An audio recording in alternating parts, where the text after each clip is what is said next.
এফটিসিতে অনুষ্ঠিত বাংলাদেশ চলচ্চিত্র শিল্পী সমিতির 2024-26 মেয়াদের নির্বাচনে বিজয়ী মিশা ডিপজল প্যানেল সহ বিজয়ী কমিটির সদস্যদের নিয়ে মঙ্গলবার বিকাল 4টায় এফটিসিতে শপথ অনুষ্ঠানের আয়োজন করা হয়।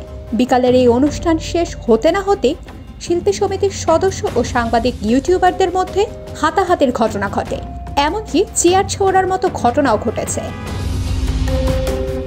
প্রাথমিকভাবে জানা যায়, একজন ইউটিউবারের সঙ্গে মনোমালিন্য চলছিল এক অভিনেতার। শপথ গ্রহণ শেষ হলে ইউটিউবারকে ডেকে নেন তিনি। কথা কাটাকাটির এক পর্যায়ে সাংবাদিকরা হাজির হলে তাদের সঙ্গেও বাকবিতণ্ডা হয়। সন্ধ্যায় সাংবাদিকদের সঙ্গে এই মারামারির ঘটনা ঘটে।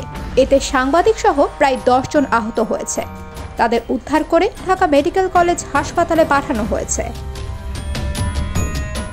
প্রত্যক্ষদর্শীরা জানান, ঘটনার সূত্রপাত ঘটে চিত্রনায়িকা ময়ূরীর মেয়েকে এক সাংবাদিকের করা প্রশ্ন ঘিরে। সাংবাদিক তাকে প্রশ্ন করেন, আপনি কি আপনার মায়ের আগের ছবি দেখেছেন? এরপর শিল্পীরা ক্ষোভ প্রকাশ করে। এক সময়কার খল অভিনেতা শিবা শানু এই সাংবাদিককে বেরিয়ে যেতে বলেন।